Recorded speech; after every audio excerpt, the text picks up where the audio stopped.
ছবি। কয়েকদিনের বৃষ্টিতে জলমগ্ন 10টির কাছে গ্রাম স্বরূপনগরের গোবিন্দপুর। সেখানে জমা জলে ভোগান্তি, নিকাশি নালা উপচে জল ঢুকছে বাড়িতে। বিভিন্ন দোকানে জল ঢুকে যাওয়ায় ক্ষতির মুখে ব্যবসায়ীরা। জলের তলায় বিঘের পর বিঘে চাষের জমি। আমাদের সঙ্গে রয়েছেন আমাদের প্রতিনিধি অনুপমের কাছে যাব। অনুপম, একের পর এক চাষের জমি সেগুলো জলের তলায়। চাষি যারা রয়েছেন ওই এলাকার কতটা ক্ষতির সম্মুখীন হচ্ছেন, কিছু ক্ষতির অঙ্ক তারা বুঝতে পারছেন এখনো পর্যন্ত?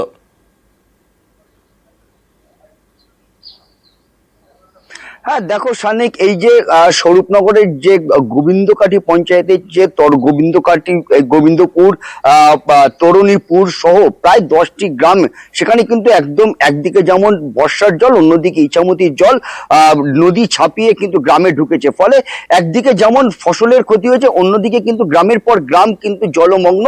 বাড়ি থেকে বেরোতে পারছে না, বাচ্চারা বাড়ি থেকে বেরোতে পারছে না, দোকানপাট সব জলের তলায় চলে গেছে। লক্ষ লক্ষ টাকার ক্ষতি দোকানদারদের, যেমন অন্যদিকে প্রায় 20 থেকে 22 হাজার বিঘা ফসলের জমি কিন্তু জলের তলায় বলেই কিন্তু অভিযোগ কৃষকদের, এবং সেটা কিন্তু কয়েক কোটি টাকার পরিমাণ ক্ষতি কিন্তু বলছে কিন্তু কৃষকরা। এবং এই বিষয়ে কিন্তু এই প্রায় কিন্তু বেশ কয়েকদিন হয়ে গেছে, এবং কৃষক থেকে শুরু করে স্থানীয় মানুষ তাদের কিন্তু যেটা অভিযোগ যে এখানকার যে বিধায়ক, যে যিনি এখানকার হচ্ছে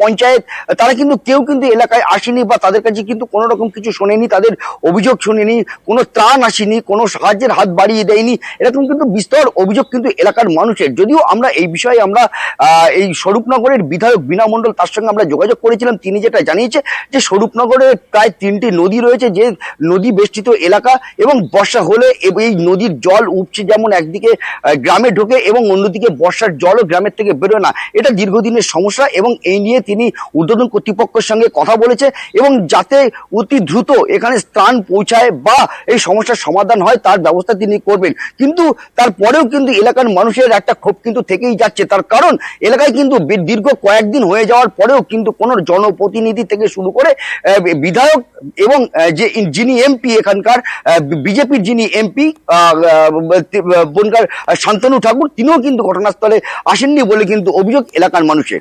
সান্নিক, বেশ, ধন্যবাদ।